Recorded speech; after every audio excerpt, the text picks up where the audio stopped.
שאותו יגן נסתלמן. בשם השם נעשה להצליח. ערב טוב. ערב טוב à tous. Bezrat Hashem et Seta Dishmaya. Avec le plus grand des plaisirs de partager la Torah encore une fois ensemble. On va commencer ce soir à nouveau l'écoute Moran Tetvav, l'écoute Moran numéro 15. Bezrat Hashem, que ces paroles de Torah soient pour la réfoua Shelema complète de David ben Mani, de Sarah Taya ben Efrat Miriam, de David Chaim ben Noah, de Stéphane Asher Javi, et aussi pour une bonne délivrance de Shatova Mazal Tov de Ilana Frecha Bat Esther Boria, aussi pour la réfoua Shelema de tous ceux qui ont été blessés dans l'avion de Transavia. Bezrat Hashem, et qu'on ait d'entendre que des bonnes nouvelles, que des sauvetages, que des bonnes choses. Et que Hachem il n'ait pas besoin d'envoyer aucun sarot à personne dans Israël. Qu'on ait besoin de se réveiller et que les réveils viennent par de la Torah, par de l'étude, par nous-mêmes. Pourquoi je dis ça? Parce que c'est effectivement le sujet du l'écouter Moran 15. On va voir comment Rabbeinu il va dévoiler dans ce l'écouter Moran comment un homme il peut se sauver de tous les j'ai pas envie d'appeler ça des punitions, mais de tous les réveils du ciel. Comment un homme il peut être capable par son comportement d'arriver à se réveiller finalement et ne pas avoir besoin d'un réveil du ciel, et que Hachem il est capable, grâce au comportement de l'individu dans ce monde, de lui éviter d'avoir des jugements dans le ciel. Alors il va donner un peu le secret.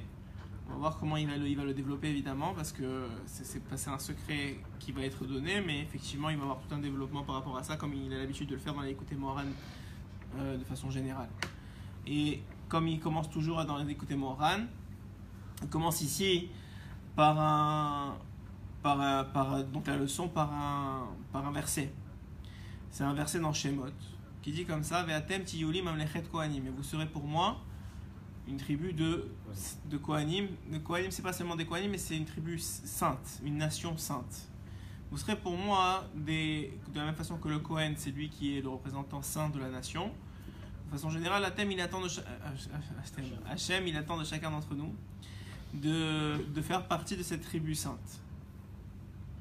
Et effectivement, là-bas dans la Torah, on voit par exemple qu'il va avoir dans cette même paracha le fait de respecter toutes les lois, les mishpatim, etc., etc. Mais ici, ça va être pris sous un autre angle par Rabbeinu Akadosh, complètement différent.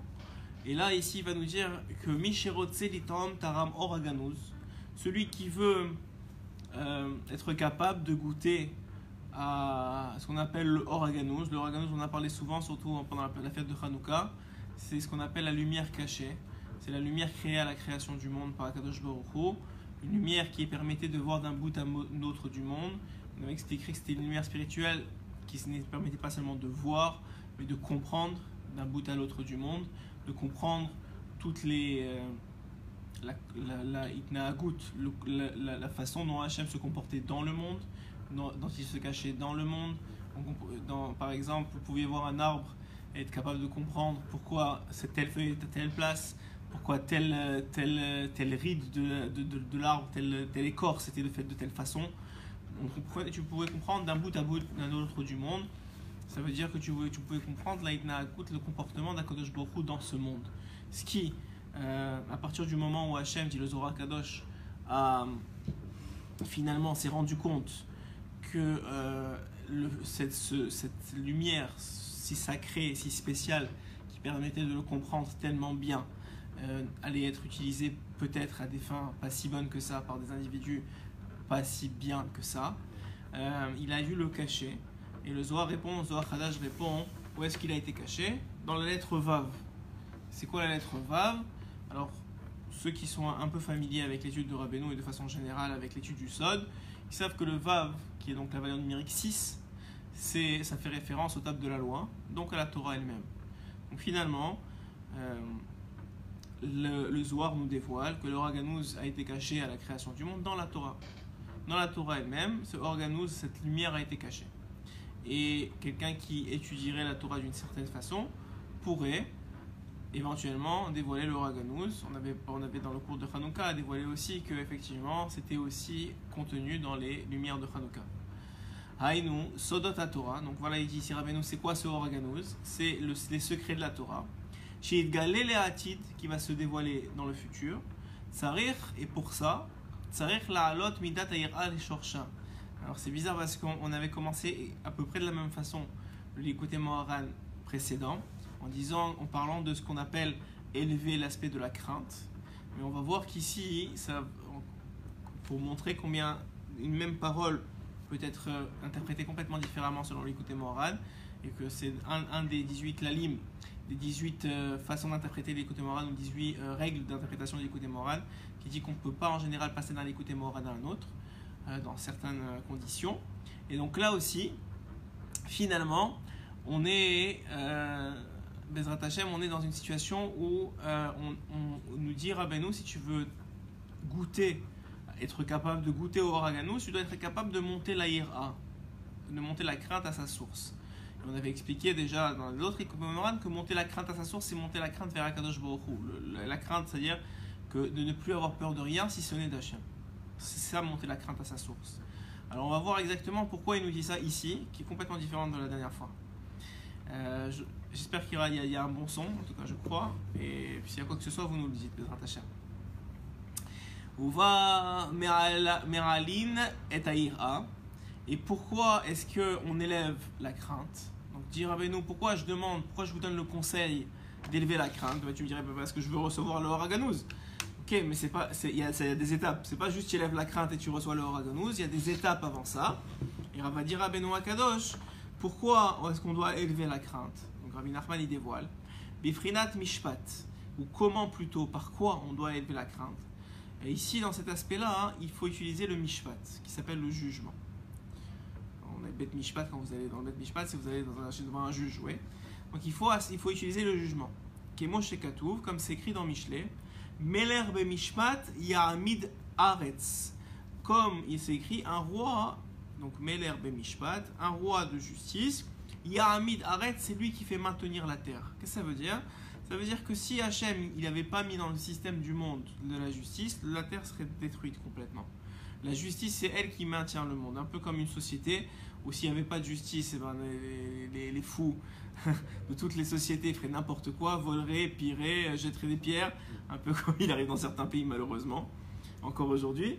Mais de façon générale, la justice, elle maintient le monde parce qu'il y a une certaine crainte, il y a une autorité, on sait que c'est géré. Et donc effectivement, ça aide l'autorité à être maintenue et ça aide la paix dans le royaume.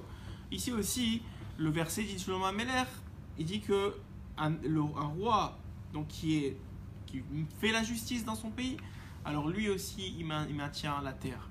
Ve'eretz hu bechinat yira, et la terre, elle est donc de l'aspect de la crainte. Pourquoi? Parce que maintenant, quand on sait que effectivement il y a des lois et elles sont respectées et elles sont appliquées, alors effectivement, tu as une certaine ira quand tu vois une loi être appliquée. C'est un peu bête à dire, mais quelqu'un qui se fait arrêter par la police en excès de vitesse, si il n'a pas réussi à faire ce travail-là de monter la crainte vers Hachem directement, tout de suite, le réflexe normal, c'est d'avoir des palpitations, d'être stressé, d'être angoissé. Pourtant, qu'est-ce qui va arriver finalement? A priori, au pire du pire, il aura un ticket. Mais il est dans une angoisse. Pourquoi? Parce qu'il y a une crainte de l'autorité qui s'installe. Ça veut dire quoi? Ça veut dire donc on a dit que la terre c'est un aspect de la crainte.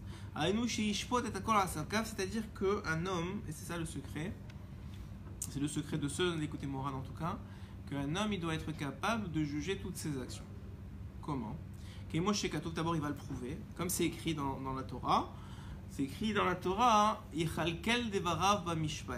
écrit à propos d'un homme qui doit régler ses affaires avec jugement, avec justice. C'est-à-dire qu'il doit être capable de se juger et de juger ses actions. On va avancer dans le l'écoute après on va revenir sur le fond de la chose. Et nous dire à Benoît un secret. Quelqu'un qui se juge, qui fait ce travail de jugement, qui a priori peut avoir l'air très difficile, ou très, peut-être pas difficile, mais un peu lourd. Ouais, je vais commencer à juger mes actions, je vais me remettre en question, ça va être difficile, et, tu sais, je vais pas faire ça tous les jours, et c'est angoissant. Bon, il y en a qui pourraient penser comme ça. Mais Rabbeinu, il essaie de motiver. Il nous dit, si quelqu'un qui fait ça, il va s'éviter, il va annuler, il va éliminer les craintes extérieures de sa vie. C'est-à-dire que maintenant, parce que lui, il va se juger, il va prendre du temps pour faire idbou des doutes, il va prendre du temps pour juger ses actions, ses comportements, les évaluer, voir s'ils sont positifs ou négatifs, ou même ses projets, ou même ses envies, ou même ses désirs futurs. Il évalue si effectivement c'est dans un derrière, c'est dans une voie qui est adéquate ou pas. Alors à ce moment-là, lorsqu'il fait ça, il nous te motive et nous dit qu'ils ne croient pas que maintenant, c'est vrai que c'est stressant, peut-être c'est angoissant, peut-être pour prendre une demi-heure par jour pour se remettre en question sa journée, remettre en question ses comportements, ses réactions par rapport des gens dans son travail ou dans sa famille ou avec ses enfants, etc., etc.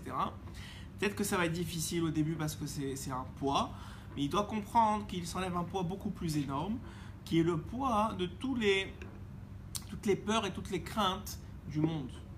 Pourquoi ? Parce que grâce à ça, il va purifier sa crainte, sa peur. Il va ne rester que la crainte du ciel et pas la crainte des autres. Puisque à travers son comportement, l'homme qui se juge quotidiennement, il arrive à, à montrer à Hachem qu'il comprend que toutes les actions de ce monde, que tous les comportements, que toutes les relations qu'il peut avoir dans ce monde ne sont que soit une façon positive de se comporter vis-à-vis d'Akadosh Baruch Hu ou une façon négative de se comporter vis-à-vis d'Akadosh Baruch Hu, et qu'avec ça, il arrive à faire le jugement, c'est-à-dire à évaluer, ouais, ici j'ai été bon, ici j'ai été moins bon. Alors en faisant ça, Hachem, il lui enlève de sa tête tous les jugements. Qui chez En Adam Dan Veshofet et Atzmo, c'est un grand secret qui donne ici Rabbeinu. En réalité, c'est aussi un Zohar. Et qui chez Adam Dan Veshofet et Atzmo. Parce que quand un homme, il ne se juge pas, il ne fait pas ce travail-là, Azai Danim Veshoftin Oto Lemal. À ce moment-là, on le juge d'en haut.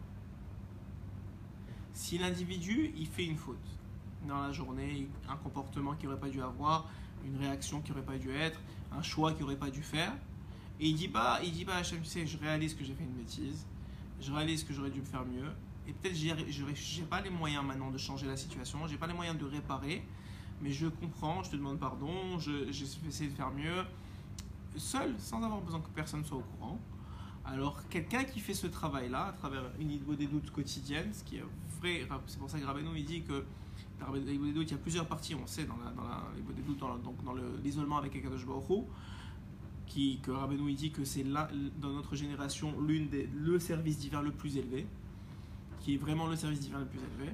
Alors quelqu'un qui ferait ce travail-là, alors à ce moment-là, il éviterait d'être jugé d'en haut. Mais quelqu'un qui ne ferait pas ce travail-là, alors puisque la situation, le comportement, il n'a pas été pris en compte, il n'a pas été jugé en bas, alors il va être jugé en haut. Des fois, il y a des comportements, par exemple, qui sont jugés pas par soi-même. Des fois, Hachem, il te fait un chesed, et il y a quelqu'un de ta famille ou un ami qui va juger quelque chose un peu sévèrement. Ouais, t'aurais pas dû faire ça, ouais, pourquoi t'as parlé comme ça, ouais, pourquoi ça. Alors des fois, la plupart du temps, les gens, qu'est-ce qu'ils vont faire ? Ils vont réagir un peu durement. Ouais, pourquoi tu me parles comme ça, et pourquoi tu vois toujours le négatif, etc. etc. Alors c'est vrai que c'est dommage que certaines personnes se prêtent au jeu de juger les autres, parce que c'est très compliqué pour eux-mêmes, c'est compliqué, et ça amène beaucoup de dînes sur la personne elle-même. Mais il semblerait que ça fait partie aussi d'une forme de jugement pour la personne qui est jugée, et ça lui évite des jugements peut-être plus sévères d'en haut. Et donc là, on ne parle pas de ça, Benoît il ne parle pas de ça en tout cas, ça c'est juste une porte que je vous ouvre, mais pour essayer de prendre avec le sourire les jugements que les gens peuvent porter sur vous. Mais la vérité c'est que de façon générale, on parle ici d'un jugement personnel. Un homme, il dit ici, il doit être capable, il doit avoir la force, il doit se battre pour arriver à trouver du temps dans sa journée, et c'est quelque chose d'extrêmement important, Et il y avait un Rav qui un jour avait dit à un de mes amis, mais il avait dit, est-ce que tu veux faire Hilbod des doutes? Alors il avait dit oui. Il dit non, c'est pas vrai, tu veux pas. Il dit, bah, je sais pas, oui, je veux. Il dit oui, c'est pas, oui, je comprends que tu veux, mais tu veux pas assez. Ça veut dire qu'il y a des volontés qui viennent surpasser la volonté que tu as de faire Hilbod des doutes. Il y a, comme dans n'importe quoi dans la vie. Si tu veux quelque chose mais que ça ne se réalise pas, c'est qu'il y a des volontés ou autres qui viennent prendre la place de cette volonté-là. Soit tu as une volonté de te reposer parce que tu es trop fatigué, ou tu as une volonté de, je sais pas, de pas te prendre la tête, ou quoi que ce soit, qui vient prendre en sorte, qui va prendre le dessus sur, même si tu réalises que c'est quelque chose de grand, comme le dit Rabbeinu, et que c'est quelque chose d'important, tu n'arrives pas encore à le mettre en place de façon régulière dans ta journée. Pourquoi? Parce que tu n'as pas encore soit travaillé la conscience de la chose, soit simplement éliminer les autres envies qui empêchent cette envie-là de se réaliser. Et donc là, finalement, on dit ici que Rabbeinu il est en train de te dire, regarde ce que je suis en train de t'expliquer ici. Il est en train de te dire, je suis en train de te donner un moyen de ne pas être jugé en haut. Et c'est quoi l'avantage de ne pas être jugé en haut? Alors il va expliquer. Parce que s'il n'y a pas de jugement en bas, il y a un jugement en haut. C'est écrit dans le Midrash Rabbah de Varim. Et le problème, c'est quand on le juge en haut. À ce moment-là, le jugement qui a été décidé en haut va s'habiller dans toutes les choses de ce monde. Et tous les événements, toutes les choses de ce monde vont être des envoyés de Dieu. Pour assurer que le jugement qui a été décidé en haut soit établi en bas. Alors, je ne veux pas faire peur à personne, mais c'est une Gemara, il faut la connaître. Ce serait mensonger de ma part de l'omettre, même si moi-même elle me fait un peu peur. Mais c'est une Gemara, c'est en vérité une Gemara qui est rapportée dans deux endroits différents, une dans Ktubot, à la page 30b, et une dans Sota. C'est à peu près la même Gemara qui parle de ce qu'on appelle le principe de Mida Keneged Mida. Le Mida Keneged Mida, c'est le principe du mesure pour mesure. Que Hachem, il agit en fonction avec l'homme, mesure pour mesure. Et là-bas, ça fait un peu peur, parce que c'est vrai que la Gemara, elle est assez dure. Elle explique qu'il n'y a rien qui est laissé de côté. Des fois, les gens ils disent ouais, mais tu sais, c'est écrit dans la Torah, mais finalement, regarde, je transgresse Shabbat, je fais pas ça, et puis regarde, il m'arrive rien du tout. Alors, c'est vrai, pour l'instant, il t'arrive rien. Et des fois, c'est même dans ce monde-ci, il t'arrive rien. Mais il faut savoir qu'il n'y a pas une action, il n'y a pas un comportement, il n'y a pas une parole qui est laissée de côté. Il n'y a pas une parole qui n'a pas de conséquences. Par exemple, vous savez que j'aime raconter des histoires du Baal Shem Tov, même si c'est dimanche soir, normalement c'est samedi soir à la Ségoula, mais on aime raconter des histoires du Baal Shem Tov.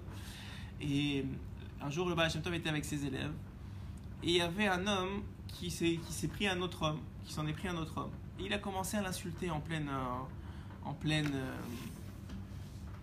rue, et à lui faire honte. Et il lui a dit, et je vais te déchirer en morceaux, etc., etc.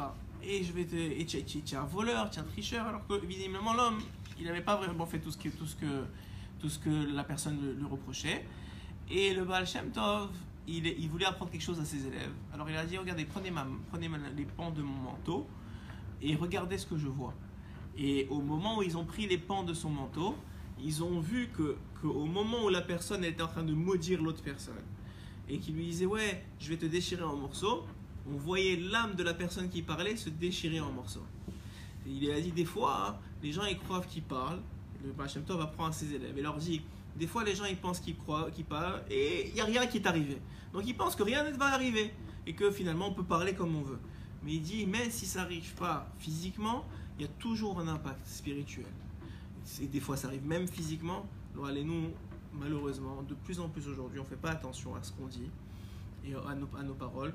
Et Rabbi Yehuda il en parlait un peu aussi Shabbat, et c'est très très très vrai de dire que Béhémet, on est dans une génération où on ne fait pas attention à ce qu'on dit, où des fois on maudit même ses propres enfants, où on parle mal, on les insulte, on dit des choses qui vont pas. Oh mais c'est pas grave, oh c'est mes enfants, ou c'est ma femme, ou c'est mon mari. Mais il faut savoir que c'est pas comme ça que ça marche dans le ciel, que chaque parole, surtout la parole d'un juif, puisque toute la force d'un juif elle est dans sa bouche, Donc la parole d'un juif, elle a un impact extraordinairement important.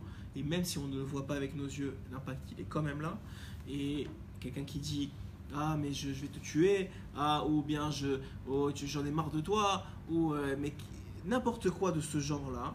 Alors il faut savoir que même si malheureusement vous n'avez pas fait exprès, vous étiez sous l'emprise de la colère, et ben, cette parole-là, elle a un impact très très puissant dans le ciel. Et même si Bezrat Hashem, il n'y a pas d'impact physique que vous voyez, il y aura toujours un impact, mais que même si vous ne le voyez pas. Et donc c'est pour ça qu'il faut faire très attention, un, faire tchouva sur tout ce qu'on a dit, et deux, faire très attention des paroles qui sortent de notre bouche, en particulier quand on est en colère, puisque le Zohar il explique que qu'est-ce qui se passe quand un homme est en colère. Le Zohar dans Parashat Tetzavé, justement la parashat de la semaine dernière, il explique que quelqu'un qui est en colère, alors on n'a pas le droit de le regarder, c'est pas bon de le regarder. Le Zohar explique pourquoi. Alors il explique que quand un homme il se met en colère, sa neshama, elle le quitte. Et puisqu'un individu, il n'est pas capable de vivre sans neshama, parce que si elle le quittait vraiment complètement, ben, il mourrait sur place, parce que sans neshama, il n'y a pas de vie.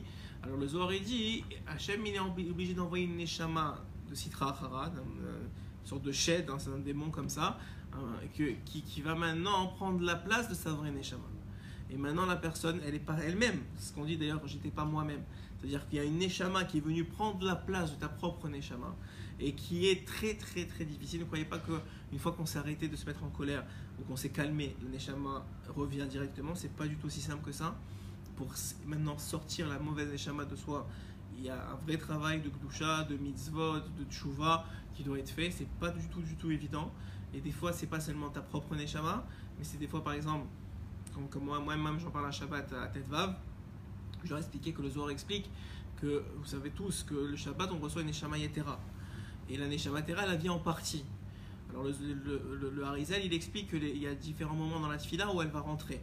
Et il y a une partie de Nefesh, une partie de Ruach, une partie de Neshama qui va rentrer et le vendredi soir et le samedi matin.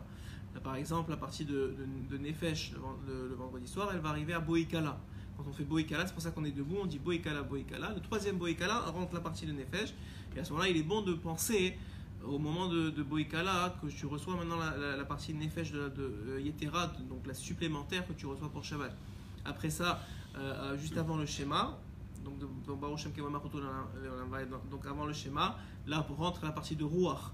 Ensuite de ça, au moment où on va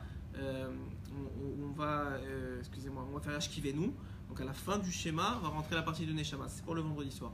Le samedi matin, c'est au moment de Neshama Kol Chai, au moment de la Hamida, et ensuite au moment de Hayel. Lorsqu'on crie Hayel, c'est la partie Neshama qui rentre. Donc c'est un peu technique, mais c'est pour dire qu'on reçoit des parties supplémentaires de Neshama pendant Shabbat qui vont nous quitter après Shabbat. Mais ces parties de Neshama, elles peuvent être bonnes comme elles peuvent être mauvaises, en fonction de qui on est et de qu'est-ce qu'on a fait dans la semaine. Est-ce qu'on s'est, en particulier, dit le Zohar Kadosh, est-ce que la personne s'est énervée dans la semaine? Parce que quelqu'un qui s'est énervé dans la semaine, il ne peut pas recevoir la Neshama d'un Tzadik le Shabbat, même si c'est Shabbat. Il ne peut pas recevoir maintenant quelqu'un qui va l'aider à faire des mitzvot.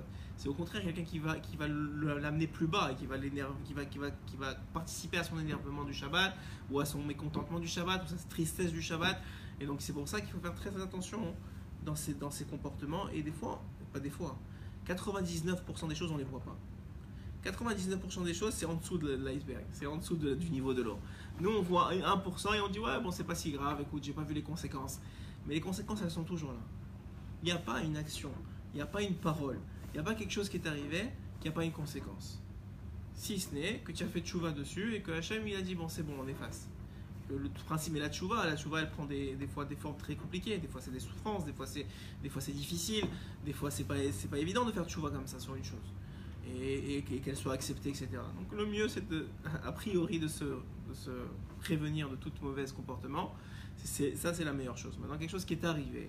Alors effectivement, la première chose qu'il y a à faire, et c'est quelque chose qu'il faut essayer de s'habituer à faire tous les jours, et de prier pour avoir le srout de faire ça tous les jours, c'est d'avoir un comportement de jugement, et un moment par jour, parce que si tu fais ça toute la journée, tu vas être malheureux toute la journée, parce que tu vas toujours entrer en remise en question permanente, mais un moment dans la journée, des fois tu peux, comme je dis souvent, il faut avoir son calepin là. Ouais, il faut avoir son calepin. Et des fois, tu dis, ok, des fois, c'est quelque chose qui te bloque et que j'arrête pas de penser. Tu l'écris, tu dis, ok, je vais en parler ce soir. Normalement, il me des doutes. C'est quelque chose que j'ai fait, ok, je l'écris, j'oublie maintenant. Et je passe à autre chose. Et dans les des doutes, idéalement, dans le soir venu, avant de dormir, ou quand est-ce que c'est votre moment des doutes, à ce moment-là, vous reparlez, ok, il m'est arrivé ça. Comme dit Rabbeinu, le secret, tout le monde parlait avec Hachem avant. Le secret de Rabbeinu, l'innovation de Rabbeinu, c'est de parler avec Hachem comme un ami. C'est-à-dire un confident, quelqu'un qui est proche de toi, pas quelqu'un qui te juge, pas quelqu'un qui veut te faire du mal, au contraire, quelqu'un qui veut t'aider, te sauver de situations. Hachem, il est heureux de faire ça. Pourquoi? Parce que ça lui évite énormément de problèmes après avec toi, en haut. Parce que le soir, quand un Neshama, elle quitte ton corps, en tout cas une partie de ta Neshama, elle va quitter ton corps, qu'est-ce qui va se passer? Comme dit le Zohar, elle va monter en haut, elle va écrire dans un livre tout ce qui t'est arrivé dans la journée. Et maintenant, soit ça va être jugé immédiatement, soit Hachem il aura la miséricorde de laisser traîner, idéalement si tu fais tchouva. Mais si la personne ne fait pas tchouva, et la tchouva comme je vous ai dit c'est pas toujours sans conséquence, et si la personne a fait tchouva, alors effectivement elle va arriver à 120 ans, il n'y aura plus cette partie-là écrite. Mais si elle ne fait pas tchouva, ce sera quand même écrit, il va falloir gérer, même si ce n'est pas dans ce monde, ce sera dans l'autre. Donc on voit qu'il n'y a rien, pas une pensée, pas une parole, pas rien. Ne croyez pas, ah, ok j'ai fait quelque chose qui n'est pas en accord avec la Torah, j'ai fait quelque chose qui n'est pas en accord avec la Torah et ça va passer à l'as. Ça n'existe pas une chose pareille. On va prendre de tous les tzadikim, tous ceux qui connaissaient vraiment la Torah, tous ceux qui étaient vraiment vrais. Il n'y a rien que tu fais, que tu es capable de faire, que tu as dit, qui passe à l'as. Ça n'existe pas. Tout est écrit dans un livre, tout est compilé et tout a une conséquence. Tout. Alors c'est comme je t'ai expliqué, puisque tu viens d'arriver, j'expliquais que... Hein? Tout est mesuré, pesé. Tout est mesuré, pesé. Et les gens, ils ne voient pas toujours les conséquences des choses, mais les conséquences, elles sont toujours là. Alors des fois, c'est des conséquences spirituelles qui ne sont pas visibles, des fois, c'est des conséquences qui sont réservées dans le Olam Haba, des fois, c'est des conséquences qui sont cachées dans les événements de ta vie, et que tu n'as pas fait le lien, mais il y en a toujours. Toujours. Il n'y a rien qui passe à l'as, parce que sinon, ça ébranle le système de justice de ce monde-ci. Donc le principe, il est quoi? Alors, juste puisque tu viens d'arriver, le principe, il est que Rabbeinu, il donne le conseil extraordinaire, mais c'est un conseil très difficile aussi, de se juger tous les jours. Un homme, il doit se juger tous les jours. Pourquoi? Parce qu'ils disent que le Zohar, il dit aussi que qui im en din les matas, s'il n'y a pas un jugement en bas, il y aura un jugement en haut. Mais si tu veux te sauver du jugement en haut, alors tu dois te juger en bas. C'est-à-dire qu'un homme qui prend 5, 10 minutes, 15 minutes, 20 minutes chaque jour pour se juger, pas toute la journée comme j'ai dit, parce que sinon ça va l'affecter profondément, parce que c'est quelque chose qui est difficile sur soi, c'est une partie qui n'est pas très drôle, de voir tous les défauts et tous les comportements pas parfaits qu'on a eu. Alors au fur et à mesure de la journée, s'il ne veut pas y penser, on l'écrit sur un carnet, et à la fin de la journée, il arrive avec tous les comportements qu'il n'aurait pas dû avoir, il fait le bilan, pourquoi je les ai eus, pourquoi je ne les ai pas eus, excuse-moi, même s'il n'a pas les solutions maintenant, et que peut-être il va les refaire demain, mais au moins il est dans une prise de conscience. C'est une remise en question. C'est une remise en question, ouais, permanente, dans le sens de tous les jours. C'est un vrai travail et c'est très difficile. Alors, la vérité, la plupart des gens, ils arrêtent ou ils commencent et ça ne tient pas. Pourquoi? Parce que c'est angoissant au début. Mais ce que Rabbeinu, il te motive, ce qu'on disait, c'est comment il te motive, c'est qu'il te dit si tu fais ça, tu vas t'éviter toutes les autres peurs et toutes les autres angoisses de ta vie. C'est-à-dire que les autres angoisses et les autres peurs, elles ne viennent que parce que tu n'as pas fait ça. On racontait tout à l'heure, c'est marrant parce qu'on disait l'histoire de Baal Shem Tov samedi soir, on disait comme quoi qu'en fait, une fois il y avait une histoire avec Baal Shem Tov, il est arrivé devant un malade, et il lui dit, il avait qu'il était très malade, il lui dit, il faut que tu te confesses. Ah. Parce que le fait de se confesser, ça fait une sorte de métaken, genre. Et lui, ouais, Vido Isvarim. Exactement, et lui il a dit non, parce qu'elle était tellement forte cette faute qu'il voulait pas. Il a tenu jusqu'à il est mort. Non, il est mort comme ça, mais il est mort d'horribles souffrances. Parce qu'il voulait pas se confesser. Exactement. Et il dit que Baal Shem Tov. C'est une belle histoire, ça rentre exactement dans ce qu'on a dit. Et les catholiques, ils ont pris ça parce qu'en fait, oui, confesse-toi, tu seras pardonné. Ouais, ça c'est l'aspect un peu. C'est pour ça que c'est abîmé aussi. Le fait de se confesser chez un Talmid Chacham. Ça, c'est le côté Moran Dalet qui parle de ça beaucoup. Mais là, on ne parle même pas de ça. Tu te confesses pas devant un Talmid Chacham, tu te confesses avec Hachem. Tu parles avec Akadosh Baruch Hu et tu fais ce travail-là. Et ce travail-là, il fait en sorte que maintenant, quelqu'un qui vient et qui avoue ses fautes, qui se remet en question, qui fait le travail qu'on attend d'un juif d'évolution et de remise en question, alors Rabbeinu, il te dit, c'est pas une blague ou quoi que ce soit, il n'y a pas de din lemala. Il n'y a pas de jugement en haut. Tu t'es jugé en bas. C'est-à-dire, tu as vu qu'est-ce qui ne va pas, tu as essayé de faire tchouba, tu as essayé de prendre des considérations que tu peux. sache qu'il n'y aura pas de deal mémar là. Tous les problèmes ils commencent à arriver quand tu fais pas ce travail là et que maintenant à la fin de la journée toi tu dors et ta neshama elle monte et elle écrit tout ce que tu as fait et dans ce que tu as fait il y a des choses que dont tu n'as pas parlé dans la journée ou tu n'as pas pris le temps de te remettre en question par rapport à ça. Alors sur ça Hachem il est obligé de faire un jugement et sur ce jugement là alors des fois comme j'ai dit il va juste le retarder. Il va dire aux accusateurs qui ont été créés par les fautes, parce que chaque chose elle crée un ange.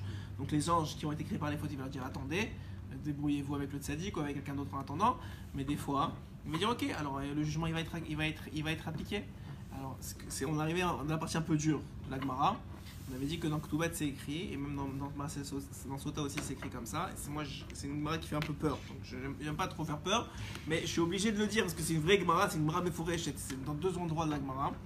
Et là-bas, elle a dit que quelqu'un, par exemple, elle donne des exemples. Elle dit que quelqu'un, par exemple, vous savez qu'il y a différentes punitions de mort. Ouais. C'est-à-dire quelqu'un qui serait Chayav Mita, ouais, donc parce qu'il a fait une faute qui mérite, selon la Torah, la punition de la mort. Il y a différents types de morts. Il y a la skila, c'est-à-dire la skila, c'est comment on appelle ça, la lépitation. Ouais, il y a le fait il y a la pendaison. Enfin, il y a plein de morts. C'est pas des sujets très florissants, ouais, très gentils. Mais bon, il y a différents types de morts. Et dit la Gemara, ne croyez pas un homme, il croit, il est réel ce qu'il a. Alors il croit, ça y est, bon, bah, c'est pas grave, c'est pas arrivé aujourd'hui, c'est fini. Et dit la Gemara que quand un homme il est réel ce qu'il a, alors Hachem, il a des moyens. J'aime pas dire ça parce que c'est vraiment dur, mais c'est la Gemara qui le dit. Il y a des moyens. Il y a un homme qui tombe d'un toit. Ça aussi, c'est Chayav Skila, elle dit la Gemara. C'est la vie dans notre génération de Chayav Skila. Ou quelqu'un qui a un accident de voiture. C'est aussi un habit de Chayav Skila. Ou quelqu'un elle dit la Gemara qui est victime d'une mort violente. C'est aussi Chayav Skila. Alors elle dit par exemple pour quelqu'un qui se noie, c'est Chayav, c'est l'étouffement. C'est créer la pendaison. Alors maintenant, on va pas devenir fou, parce que j'aime pas devenir fou. On va pas dire tout celui qui est tombé d'un toit, c'est parce qu'il était réel ce qu'il a. On peut pas dire ça. Et on peut pas dire non plus que tout celui qui est réel ce qu'il a, il va tomber d'un toit. Parce qu'il y a beaucoup d'aspects qui rentrent en jeu. Les mérites des pères, les autres mitzvot qu'il a fait. Hachem, comment il voit son tikkun. Est-ce qu'il peut attendre, il peut pas attendre. Est-ce qu'il attend de faire tchouva, il va pas attendre. Il y a plein de choses qui rentrent en compte. Mais juste pour vous dire qu'il y a un concept comme ça dans la Gemara, très clairement, que Mida Keneged Mida, un homme il fait quelque chose, il a une conséquence à ça. Cette conséquence, ne croyez pas, c'est parce qu'aujourd'hui il n'y a plus de Beddin. Alors s'il y avait un Beddin à l'époque, il avait été pris, alors il aurait été Chayav ce qu'il a. Aujourd'hui aussi, Hachem il a ses voies pour faire en sorte qu'il y ait d'autres Chayav ce qu'il a. Et il faut savoir que c'est pas une mauvaise chose. Alors allez, nous disons un exemple. C'est compliqué de parler de ça, mais on va y arriver. Donnons un exemple. Quelqu'un qui veut mettre Chayav ce qu'il a, on va dire un truc très simple. Nous on ne connaît pas les plans de Dieu, mais on va dire quelqu'un, c'est clair, le Baal Shem Tov il t'a dit celui-là il était Chayav. Tu vois quelqu'un tomber d'un toit, et le Baal Shem Tov il est à côté de toi, il dit celui-là il était Chayav ce qu'il a. Et il est tombé d'un toit parce que Hachem c'est comme ça qu'il a géré son compte. Ok. Alors toi tu dis waouh, quelle punition, c'est catastrophique, mais Hachem c'est un tyran, mais pourquoi il a fait ça? Ouais, tu dis ça comme ça. Mais toi tu vois pas que cette personne-là, grâce au fait que maintenant elle a expié dans ce monde-ci, elle est tombée comme ça. Donc maintenant il va directement entrer au Olam Haba parce que maintenant il n'a pas de jugement, on va pas le juger, il a déjà pris sa punition ici. Donc c'est fini maintenant. La raison pour laquelle il devait être Chayav ce qu'il a, c'est même pas rappelé en haut. Parce que ça y est, c'est fini, il a réglé son compte. Ouais, il a réglé son compte ici. Et une fois qu'il a réglé son compte, alors maintenant il pouvait rentrer. C'est comme par exemple sur Avshalom. Avshalom, le fils de David, il a voulu tuer son père.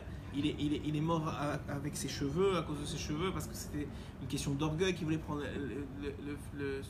la place de son père, parce qu'il était très beau, etc., etc. Il était nazir. Donc il est mort à attraper, ses cheveux ont accroché, dit la Gemara dans ma série de Sota, ils ont accroché, il était en train de s'enfuir, ils ont accroché un arbre, et ses cheveux se sont accrochés. À ce moment-là, il aurait pu les couper et s'en aller. Il a vu que c'était la volonté d'Hachem que ce soit comme ça, il a compris qu'il allait fauter, il est mort comme ça. Okay. Mais là-bas, la Gemara elle explique que c'est pas une punition, c'est que ça l'a sauvé, parce que sinon, pour l'éternité, il aurait dû payer pour. Donc c'est vrai qu'on n'a pas les yeux pour voir, c'est vrai que c'est des sujets très délicats, que surtout quand on parle de tsarot, on veut que personne ne lui arrive quoi que ce soit, et que Béhémet, on fasse chouva, mais c'est juste pour vous prendre conscience qu'un individu, il peut pas dire, et on peut pas se faire berner par notre Yetzirara, parce qu'on n'a pas les yeux pour voir, parce qu'on a, comme on a dit, juste le 1% de voir, se faire berner par notre Yetzirara, de croire, écoute, tu sais quoi, Hachem, il est vatran, Hachem. Il n'y a pas de problème, Hachem, c'est pas la fin du monde. Il va s'arranger. Alors, Rabbi Nathan, il explique dans l'écouter à la Chot que comment on peut expliquer que Hachem il est miséricordieux d'un côté, mais qu'il n'est pas vatran. Vatran, ça veut dire il n'est pas, comment on dit vatran? Il n'est pas, c'est pas un frayeur, c'est pas, il ferme pas les yeux quoi. Il ne croit pas que c'est quelqu'un tu vas lui mettre c'est un juge, tu lui mets un billet dans la poche et c'est fini. Ça marche pas comme ça. S'il y a quelque chose de fait, il y a une conséquence. Mais d'un autre côté, tu dis qu'il est miséricordieux. Alors Rabbi Nathan, il dit quelque chose d'incroyable. Il dit il est miséricordieux dans ce monde, il n'est pas vatran dans l'autre monde. Qu'est-ce que ça veut dire? C'est-à-dire tant que tu es dans ce monde-là, il attend, il veut te donner des chances. Vas-y, fais tchouva. Regarde, je t'ai pas envoyé toute la punition, je t'ai envoyé juste un ticket avec une voiture, je t'ai envoyé un petit accident, je t'ai envoyé un truc. Réveille-toi. Tu vois bien quelque chose qui va pas dans ton histoire. Moi, j'en vois pas des accidents stam. J'en vois pas que quelqu'un t'a pris en excès de vitesse parce que tu as fait un excès de vitesse. Il y a plus que ça. Et ça, c'est juste la pointe de l'iceberg. Quelqu'un qui a dit, ok, tu sais quoi, peut-être il faut que je change mes comportements, il faut que je me remette en question, il faut que je fasse ça, que je me juge tous les jours. Quelqu'un qui fait ça, alors il dit, ok, Hachem, c'est bon, voilà, c'est ça que je voulais de toi. Il n'y a pas de problème. Mais quelqu'un qui fait pas ça, il ferme les yeux, il en prend une, il en prend deux, il en prend trois sur la tête. Et Hachem, il voit bien que ça sert à rien. Il le laisse faire. Il arrive à 120 ans. Sur chaque pensée, sur chaque chose qu'il a fait, Hachem, il est plus vatran. Il n'y a plus, c'est plus négociable. Tout doit être pesé, tout doit être considéré parce que c'est pas une question d'Hachem, c'est le système du monde. Et que sans ce système de justice, comme on a dit au début du shiur, il n'y a pas de monde. Dit Shlomo Ameler, ce qui maintient le monde, c'est le système de la justice. S'il n'y a pas de justice, il n'y a plus de crainte. S'il n'y a plus de crainte, ça veut dire qu'il n'y a plus personne pour gérer le monde. Tout le monde fait ce qu'il veut. Et ça finit comme le Maboul. Donc on voit quoi? On voit qu'il y a un système de justice. C'est juste que les gens ils comprennent pas que Hachem il est miséricordieux dans le sens qu'il laisse des chances.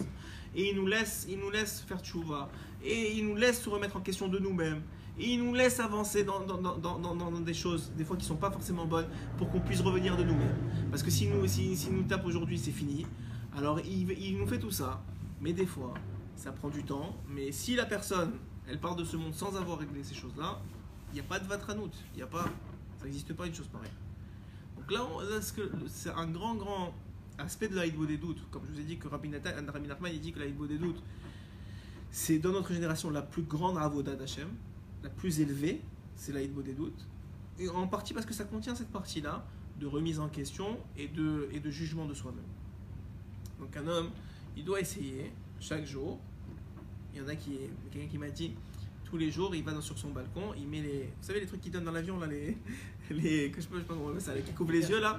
Il se met comme ça, tout le monde sait qu'il est en Hidbo des doutes. Il ferme le balcon et il part. J'imagine le voisin, il entend tout ce qu'il dit. C'est un peu bizarre. Mais bon, le meilleur conseil de Rabbeinu, c'est de sortir de la maison, d'aller dans un endroit isolé, idéalement où il y a des champs. Mais s'il n'y a pas des champs, un endroit isolé, idéalement la nuit. Bon, ça c'est un écouté moral qu'on fera éventuellement un jour. Et il y a des conditions, les meilleures conditions, mais même dans la voiture, si vous habitez dans un pays où il fait moins 40, vous mettez la voiture, vous criez dans la voiture, il n'y a personne qui vous écoute, de toute façon personne n'est dehors. Ou même si vous êtes sur la route, vous pouvez parler avec Hachem, tout ça, ça marche aussi. L'essentiel, c'est d'avoir un moment où effectivement vous réservez, ou vous considérez que vous êtes avec Akadosh Baruch Hu. Si vous le considérez, Hachem le considère en retour. Et à ce moment-là, une des parties de cette idée de toute là, c'est ce conseil-là que nous donne ici Rabbeinu Akadosh dans l'écoute Moran 15. C'est le fait de se juger pour se sauver des jugements d'en haut. Parce que les jugements d'en haut, dit Rabbeinu, c'est beaucoup plus compliqué. C'est des jugements qui vont s'habiller dans ta vie, dans n'importe quel élément de ta vie, et qui vont s'habiller pas de la meilleure façon qui soit. Mais quelqu'un qui se juge lui-même, alors le jugement, et j'ai dit par extension, ce qui n'est pas écrit ici, mais je l'avais vu dans un autre endroit chez Rabbeinu, par extension, quelqu'un qui te juge négativement, en vérité, il te fait une faveur. Enfin, il y a deux opinions. Il y en a qui disent que non, ça aide, ça met un kitroug sur ta tête, parce qu'il ajoute sur ton jugement. Il y a une opinion qui dit que ça c'est seulement si tu as jugé sans te parler. Mais quelqu'un il est venu te voir et t'a dit regarde, pourquoi tu fais ça comme ça, pourquoi tu fais ça comme ça. Je lui dis de quoi tu te mêles. Mais en vérité, il est en train de, même si c'est pas bon pour lui de faire ça, mais pour toi, hein, le fait qu'il t'a parlé comme ça va te permettre d'être jugé en bas, et en tout cas en partie, et d'éviter un jugement en haut, parce que la personne elle va te dire ouais mais pourquoi tu réagis comme ça, mais c'est pas normal, etc. Donc il y a un jugement qui est fait en bas et ça va t'éviter un jugement en haut. Aval, que chez Chauffet et Atzmo. Il dit voilà, on va finir comme ça ce soir. Aval, que chez Chauffet et Atzmo. Mais c'est un homme, il se juge lui-même. Et comme on sait maintenant que s'il y a un jugement en bas, il n'y a pas de jugement en haut. peut se juger lui-même, c'est-à-dire qu'en confessant nos propres fautes, Ouais. on est notre propre jugement. Ton propre jugement. Et ça, il enlève c'est comme s'il n'y avait rien eu. Mais ta ken est à... Ouais. C'est comme s'il y avait rien eu. Toi, tu dis, écoute, j'ai fait ça, Hachem, j'ai fait ça, je suis désolé. Hein? Mais Vadaï, dans le cas, bien sûr, de ne plus récidiver. Non, ça veut dire là, mais c'est ça que le chidouche, c'est qu'il parle pas de récidiver là. Il parle pas même pas. Il dit maintenant tu te remets en question, tu évalues tes actions, tu évalues le fait que tu as fait ou pas des choses, tu évalues que maintenant tu veux plus refaire. Effectivement, tu veux plus refaire, mais peut-être demain tu vas refaire.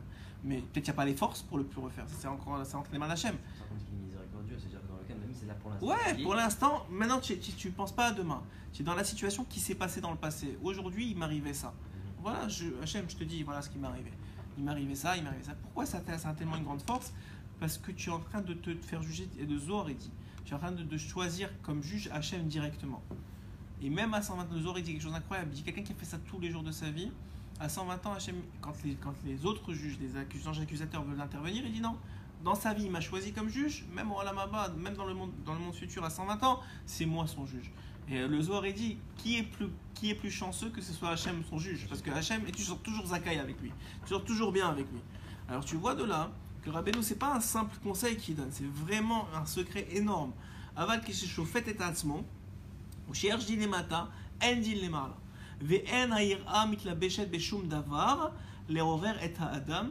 Et à ce moment-là, la crainte, la peur, l'angoisse, appelle ça comme tu veux, elle ne s'habillera pas dans les choses de sa vie, puisque le but de la peur, de l'angoisse de ton patron, de ta femme ou de ton mari, des maladies loin des choses comme ça, c'est seulement pour réveiller l'homme.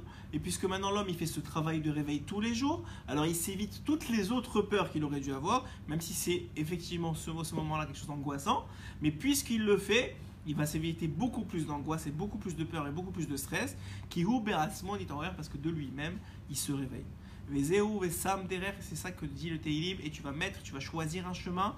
Mishesham achotav, ainu shishofet achotav, c'est-à-dire qu'il va maintenant juger ses actions. Kemo shekatouv, comme c'est écrit, ve'eleha mishpatim asher tasim, sur la paracha de Mishpatim. Donc là on a vu le premier verset que vous serez un peuple saint. Vous avez vu que quoi? Ve'eleha mishpatim, on voit le même mot tasim que vous allez mettre devant vous. Donc si toi tu mets toi-même devant toi les lois d'Akadosh Baruch Hu, tu mets toi-même devant toi les comportements que tu devrais avoir, même si tu n'es pas parfait, mais tu mets toi-même devant toi, tu te places devant tes responsabilités, à ce moment-là, la suite du verset elle dit, à ce moment-là Hachem il se dévoile à toi en tant que Elohim, qui est le Dieu de jugement. Et à ce moment-là, quoi? Zebechinatira, tu vas commencer à avoir de la crainte, mais seulement d'Hachem. Kemoshekatouv et Elohim ira, comme c'est écrit, tu craindras Elohim, donc le Dieu de jugement. Hainu bechinatira ola me klipa, c'est incroyable ce qu'il dit. Et à ce moment-là, tu sors de la klipa, de l'écorce des événements de ta vie, la crainte. C'est-à-dire du policier, du travail, ce que tu veux, la parnassa, tu sors, en faisant ce travail-là, tu sors la ira de ça, qui est contenu dans le travail, qui est contenu dans la femme, qui est contenu dans la chambaï, qui est contenu dans les enfants, dans la maladie, ce que tu veux, tu sors la crainte de cet endroit-là et tu la ramènes vers Akadosh Baruch Hu. C'est pour ça que quand un homme en vérité il a peur de quelque chose, misar ou miganavim, que ce soit d'un massar d'un prince ou de voleur ou shar pradim ou n'importe quoi qu'il a peur, zehu shaira dit la béchet bezeh adavar, c'est parce que la crainte elle s'habille dans cette chose là. C'est pas que cette chose là elle porte la crainte, c'est que la crainte de Dieu elle s'habille dans cette chose là. Qui imlo haya dit la béchet bezeh adavar, parce que si elle s'habillait pas dans cette chose là, le haya koar bezeh adavar les afrit et adam, la chose elle n'aurait pas la force de faire peur à l'individu. C'est un grand chidouche. Nous on croit que les choses elles font peur. C'est pas les choses qui font peur, c'est la peur que tu n'as pas toi réussi à envoyer vers Hachem en faisant ton travail qu'on vient de parler aujourd'hui, de la remise en question quotidienne. Puisque toi tu n'as pas fait ce travail là, alors la peur elle s'habille maintenant, elle est là, elle est dans l'air, elle doit s'habiller dans des choses, alors elle choisit les choses et c'est seulement parce que cette peur là elle n'a pas été utilisée correctement qu'elle va s'habiller dans les éléments de ta vie pour te réveiller.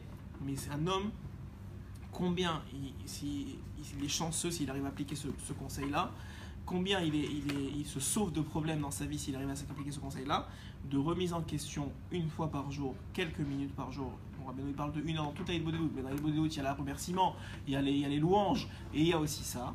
Il y a aussi l'aspect de remise en question. Donc, combien un homme, s'il prend ce temps-là, il se sauve de tous les problèmes de sa vie, il se sauve de beaucoup de problèmes, et il arrive à ne pas être jugé en bas par lui-même, ce qui est incroyable. Comme Hachem, il est bon, il te dit ok, tu sais quoi, tu veux te juger, c'est bien, c'est mieux. Mais en vérité, ça, on le comprend. Si tu as un enfant qui vient te voir et il te dit papa, j'ai fait ça, et 5 minutes après, moi j'ai toujours cet exemple-là que je donne souvent, 5 minutes après, il y a son frère qui vient. Je dis, tu sais, j'ai dit mon frère faire ça. Je dis ok, c'est bon, il m'a déjà dit, il est venu me dire, qu'est-ce que tu veux maintenant? Ouais. Alors que si t'a rien dit et tu l'apprends de Paul, Pierre ou Jacques qu'il a fait telle bêtise, et ben effectivement, maintenant tu vas l'appeler, pourquoi tu as fait ça, pourquoi tu ne m'as pas dit. Donc il va avoir une conséquence. Donc c'est un peu la même chose dans notre comportement avec Akadosh Baruch Hu en tant qu'enfant ou même en tant qu'ami. C'est que le fait que maintenant tu vas venir prendre sur toi des minutes de remise en question, des minutes de faire face à tes situations, des minutes de volonté de changer, de s'améliorer, alors Hachem, il va dire aux anges accusateurs, taisez-vous, je ne veux pas vous entendre, j'ai déjà réglé le problème avec mon fils, maintenant c'est une question de temps, ça ne va pas arriver tout de suite, mais je vois qu'il veut évoluer, je vois qu'il fait des efforts, et je vais lui donner les forces pour faire des efforts, je vais lui donner des forces pour réaliser sa volonté, qui est de se rapprocher de moi, qui est de s'améliorer, puisque je vois que Béhémet, tous les jours, il pleure, tous les jours, peut-être pas il pleure, mais il voit qu'est-ce qui ne va pas, il est conscient de ce qui ne va pas, alors que si un homme, il fait ça, hein, il s'évite, dira Benoît Kadosh, le jugement d'en haut, il s'évite toutes les peurs qui vont s'habiller maintenant dans sa vie, et il va mériter ce qu'on appelle la crainte d'Hachem, et en faisant ça, il va mériter, on en revient dans le premier, au début du Likutei Moharan, même si on vient de commencer le Likutei Moharan, je vous ai dit juste que le secret, pourquoi il nous avait parlé de Sarah Benoît au début, parce qu'il dit c'est la seule façon d'arriver au Haraganus, qui est les secrets de la Torah. Donc quelqu'un qui est, si on voit les grands tzadikim qui ont mérité les secrets de la Torah, c'est qu'ils ont fait ce travail-là forcément. Tous les grands tzadikim qui ont mérité les secrets de la Torah, c'est qu'ils ont fait ce travail-là, qui faisaient ce travail-là quotidiennement de remise en question. Si c'est pas peut-être toutes les minutes, ils faisaient ça. J'aurais dû faire ça comme ça, j'aurais dû pas faire ça comme ça, mais en tout cas d'autogestion. Si vous vous autogérez, il n'y aura pas besoin que personne d'autre vous gère. Si la personne ne s'autogère pas, alors c'est ça le problème. C'est là que les problèmes commencent. Qu'on soit zoré, c'est pas évident parce que même si on est conscient, même si j'en parle, c'est pas une partie facile, c'est pas une partie agréable de la journée. Donc souvent les gens vont s'en enfuir, mais sachez que comme dans n'importe quoi, lorsqu'on fuit ses responsabilités, les responsabilités nous rattrapent, et quand elles nous rattrapent, ça fait beaucoup plus mal que quand on les prend à bras le corps et qu'on fait face et qu'on s'en occupe. Voilà, Chazak Obaor.